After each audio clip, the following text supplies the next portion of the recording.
Hello అందరికీ, welcome back to one more mini vlog. మంచి hair ఎవరికి అవసరం లేదు చెప్పండి. అందరికీ స్కిన్ అండ్ హెయిర్ బాగుండాలి అని అనుకుంటాం కదా. ఈరోజు నేను ఇంట్లో సింపుల్గా ఫ్లాక్ సీడ్స్తో పాటు డీప్ కండిషనింగ్ ఎలా చేసుకోవచ్చు అనేది చూపిస్తూ ఉన్నాను. అండ్ దీంతో పాటు మనము ప్రాపర్ ఇంటేక్ కానీ తీసుకోవాలన్నమాట. జస్ట్ బయటకు పూయడం వల్లనే ఏది మనకు రిజల్ట్స్ రావండి.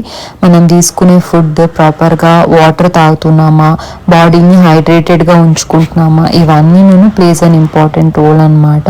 ఫ్లాక్ సీడ్స్ను బాగా బాయిల్ చేసి ఇలా థిక్ కన్సిస్టెన్సీ వచ్చిన తర్వాత ఎంటైర్ రూట్స్ నుంచి మొత్తం హెయిర్ లెంత్కి అప్లై చేసుకుని ఒక 1 hour అయితే వదిలేసేయాలి. 1 hour వదిలిన తర్వాత రిమైనింగ్ స్కిన్ అండ్ ఫేస్ కానీ పూసుకోవచ్చు అనమాట.